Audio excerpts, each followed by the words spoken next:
Hello guys, আপনাদের মধ্যে আমি কিছু কথা বলতে চাই। আপনার সাথে কোনো ব্যক্তি যদি প্রতারণা করে, আপনি সেই ব্যক্তির উপর নিরাশ হয়ে না। সে তার ভুল বুঝতে পারলে অটোমেটিক্যালি ভালো হয়ে যাবে। আর বিশেষ করে গরিব, অসহায়, দুঃখী মানুষের পাশে দাঁড়াবেন।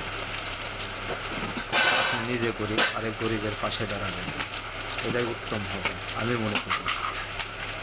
কেননা এক গরিব আরেক গরিবের কষ্ট বুঝে, ধনী ব্যক্তি কোনো সময় গরিবের কষ্ট বুঝে না। কিছু কিছু ধনী আছে তাদের নিজের স্বার্থের জন্য ব্যবহার করে, আর কিছু ধনী আছে ও বরাবর মানুষের ভালো করে।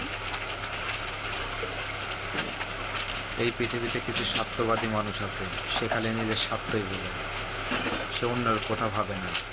তার প্রয়োজন হলে কাছে টেনে নেয়, আর প্রয়োজন ফুরিয়ে গেলে সে দূরে দূরে ছুঁড়ে ফেলে দেয়। এটাই সত্য ঘটনা। আপনি তাকে আপন ভাবেন, সে আপনাকে কখনো আপন ভাবে না, সে আপনাকে সবসময় পর ভাবে।